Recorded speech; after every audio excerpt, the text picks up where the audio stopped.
Well, look, Schubert's music is always very tuneful and normally very happy and joyful. This particular symphony, the Fourth Symphony, he called the Tragic Symphony.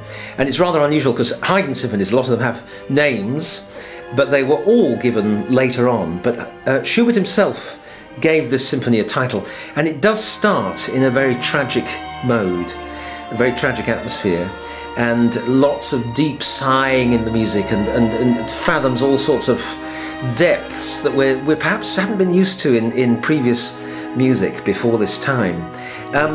There are lots of problems with the piece, unfortunately, because he was young and he crossed a lot of things out in his score, so we have to rediscover a lot of things, and that's something this orchestra is particularly good at doing, and something I like doing a lot myself. And so, of course, there are new editions, and we work from those and supplement things where we need to.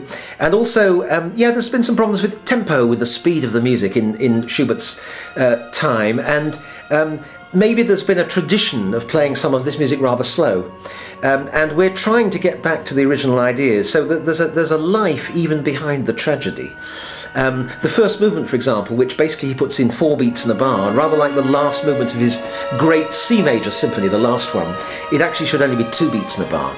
And so we've corrected that, and I hope it gives the right kind of character to it. There's some lovely slow music in the slow movement, and a rather manic minuet. It's rather like a scherzo. It's not in scherzo form, but it has the kind of bite of it, hitting lots of funny accents off the beat, you know, ba-da-ba-ba-ba-da-ba, snarling away on the notes you don't expect. And then we get back to the kind of rather serious music in the finale, but halfway through we go back into the major key, and we finish in a blaze of glory of C major, which is fantastic. And you know, when we get to the very, very end, drive right the way through to the end of the piece, you suddenly realise this guy was 19 when he wrote it. He was 19 years old. That's quite something. We've all got something to learn from that.